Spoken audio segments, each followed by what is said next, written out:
Hello everybody, welcome to Awesome Rusty Bucket. Subscribe to the channel if you haven't already and drop a like on this video. I am trying to hit 100k subscribers on this channel by the end of the year, so your subscription would be much appreciated. Also drop a like, only takes 1 second, makes a massive difference. Also, happy Thanksgiving, I suppose, but because it's Thanksgiving and there are no games, I decided that I would do hot takes today instead of Wednesday, so let's just get into it. Anthony Simmons is one of the most underrated players and is a dark horse for most improved player. I don't feel like his leap is going to be significant enough by comparison to a lot of other players, because like Anthony Simmons is breaking out from fringe rotation player to good NBA player. Meanwhile, other guys are breaking out from good NBA player to all-star caliber guy, and I feel like that leap is going to get more attention. So the chances of Simmons winning most improved player are virtually non-existent. That said, yeah, he's good, and some of his improvements have gone under the radar because most of the conversation around Portland is Damian Lillard, as it always is. His early season struggles, even though he's been fine as of late, and the potential of trading him, all that. But Anthony Simmons, really fucking good. The Jazz should trade Gobert and get Ben Simmons. That is one of the worst trade suggestions that I have seen in my entire life, and I'm not kidding. Why? Well, I guess maybe to be charitable, they're not. This isn't under the assumption that Gobert is being traded for Simmons, but if it is, what the fuck do the Sixers want with Rudy Gobert when they have Joel Embiid? 1, and then 2, why would the Utah Jazz, who they just committed to paying supermax money to, trade Rudy Gobert when he is the reason why their team is consistently really, really good? Like, I understand the slander that goes towards Rudy Gobert, but genuinely he is one of the most impactful players in the game, at the very least in the regular season, and he is the reason that they are consistently at the top of the Western Conference. So to trade him for Ben Simmons, who, no offense, not as good, or at the very least not as impactful, at least shouldn't be unless he's just way better somewhere else, that's a ludicrous notion, and it's dumb. Next. Luka is the only active player besides for LeBron who has top 5 all-time potential. Well, first of all, LeBron is not someone who has top 5 all-time potential because he already is top 5 all-time. He's second all-time in my opinion, but if you have him first, I completely respect that.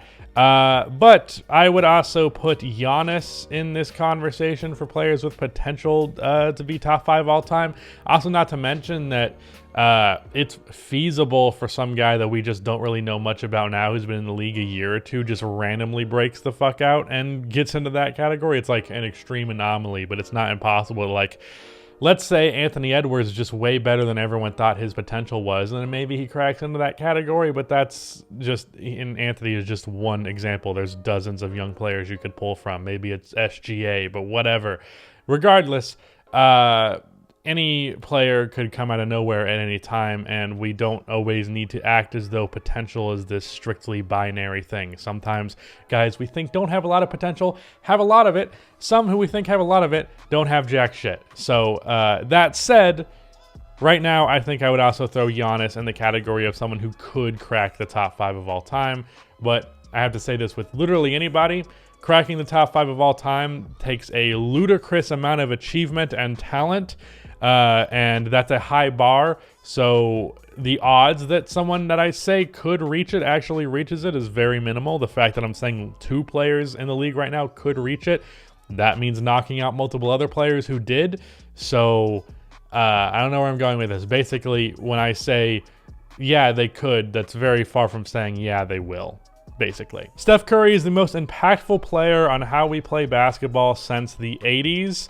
I think you could make an argument that Michael Jordan is equally as impactful, just because he's kind of like the guy who started the transition from big man play to perimeter play. Of course, there was still fantastic, like the 90s are one of the best eras for big men, if not the best era, depending on who you ask, either that or the 60s and early 70s.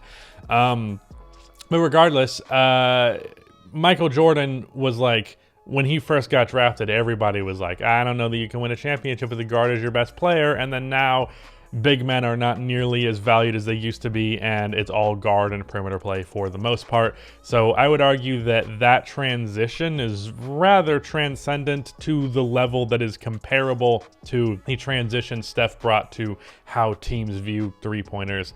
And it's worth noting that the gradual increase towards more and more three-pointers was already happening. Steph just fucking hit the gas and accelerated that shit to an extreme degree. But like teams like the Miami Heat previous to the breakout of the Warriors were utilizing the three-pointer and small ball very, very effectively, and it's not entirely to be credited to the Warriors or Steph Curry. And this is me saying it as the guy who's Steph Curry's second favorite player of all time, over Michael Jordan, even though I'm giving him that credit. So yeah, I don't know. Whatever. He might be. It's either him or MJ. I'm trying to not think. You want to say Allen Iverson for cultural impact, but just talking about how basketball is played, yeah, it's probably Steph and Jordan. LeBron gets a little bit of credit for versatility being more prevalent, I would say, as well. Ja Morant will have a better career than Russell Westbrook. Now, this is a very bold claim because while I believe Ja Morant is about as good of a chance as anybody of actually doing something like what this says to be the case, and as much as Russell Westbrook is often criticized, Russell Westbrook's career peak is insane. Like, I still believe James Harden should have won the 2017 MVP because the difference between their stats was like 4 points and 2 rebounds, but way better efficiency for Harden and a way better record. But that said, his MVP season is ludicrous, the fact that he was able to put up those kind of numbers and to make the Thunder a competent team. On top of that, just overall, his career, I think now it's become to the point where it's underappreciated, when at the time when I was like 17, 18, I was like criticizing it too much. Now I feel like for me, the script has flipped where it's like, okay, can we not disrespect Russell Westbrook so much because we know what he's achieved? That said, for Ja Morant, I think he's going to be an all-star this year. I mean, all-star by his third year. I believe Russell Westbrook was an all-star by his third year, something close to that. So, you know, similar trajectory, I would say. But to reach those heights, you can never really predict that. That said, I think Ja Morant has a good chance of doing that. And that's to say that Ja Morant has a good chance of becoming a top 40 player of all time, because I have Russell Westbrook at like 38 last I checked. Mason Plumlee is the missing piece to solving all the Lakers' problems. I can only assume that a Hornets fan sent me this. Jimmy Butler is better all time than Kyrie Irving. That is another difficult thing to ponder. I've given myself way too many things that require a ton of nuance to respond to. As of right now, Kyrie Irving is more achieved, has more years of being a star caliber player and an offensive superstar, even though I wouldn't call him quite a superstar overall because his limitations outside of that. Jimmy Butler is a better I don't want to talk about the difference in them as players, because I think peak Jimmy Butler and peak Kyrie are in a relatively similar-ish category, even though Kyrie is more visually impressive. But in terms of all-time ranking, it's hard to say because these are both guys who are in like the 70s, 80s, maybe 60s. It's not guys who are like there's huge crazy resumes and real discernible differences. So if you want to say that, I'm not really gonna fight you on it. And I don't actually really have a solid answer to this. Kyrie Irving has a ring and a great finals performance, but Jimmy Butler doesn't have a ring but a great finals performance, and I'd say he's done more as the individual leading a team than Kyrie Irving has, but Kyrie Irving's done more as a second option, so I don't know. I really truly don't. There was never so many valid options to be argued as the best player in the game. Curry, Jokic, KD, Giannis, LeBron out of respect. And I would argue the list is longer. I think James Harden right now is definitely not. If he returns back to form, then yes. But I also had Luka Doncic in that category, Kawhi Leonard. So yeah, I don't know that maybe I am just ignorant, and it's possible that I didn't just truly understand the landscape of the NBA every single year, because that's a harder thing to pin down than just saying, hey, this player is good. But has there been a time in league history where there were, like, for me, it's 8 people that I think could be the best player in the league depending on the night. Has there been a time where there's been 8 players that could be the best player in the league? For me, Steph is the best player in the league, and I might make a video on that. But regardless, yeah, it's pretty fucking ridiculous. The Magic have an underrated young core. Yeah, that's true. I think I talked about that in a recent post-game recap because I watched one of their games.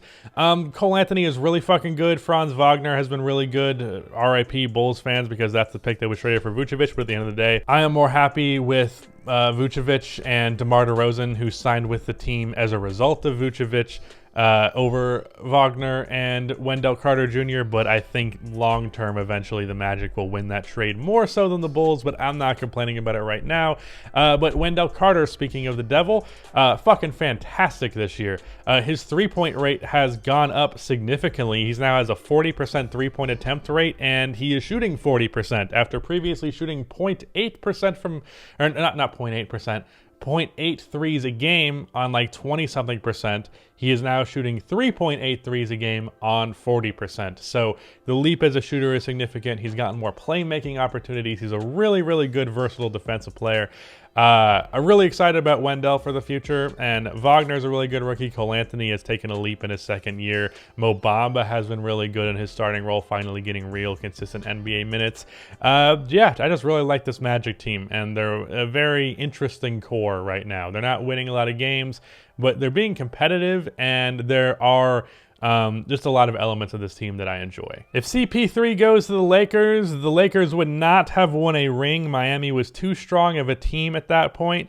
I don't necessarily agree with this, but I will say that the Chris Paul to the Lakers thing is one of those what-ifs where people act as though it's a foregone conclusion that it equals championship. Like, I feel like a lot of the time with what-ifs, people immediately assume the best case scenario is what was going to happen when a what-if goes down. And it's like, that's not always necessarily true. What if Derrick Rose never tore his ACL? Okay, what if he never really got that much better? Sure, that's better and stuff, but like, people act as though he would have become the best player in the league and the Bulls would have won 3 championships. And it's like, that's the best case scenario, dude. You're not looking at this as though that's the guarantee. All that kind of stuff. It's just like, Chris Paul goes to the Lakers, the Miami Heat were a thing. It's not a guarantee that they're a championship caliber team, or at the very least going to win it. So yeah, I feel like a lot of people just see a what if and they go, oh yeah, that's the best thing would have happened. And it's like, you don't know that. To give a darker example, because I've actually written most of a script for this video, there's a chance Len Bias would have been just an okay NBA player. Also, the fact that what if is treated as though the basketball thing is the tragedy and not the fact that a human life disappeared. So that's another fucking can of worms. But yeah, anyways, sad note to go on. Happy Thanksgiving. But that is it. Goodbye.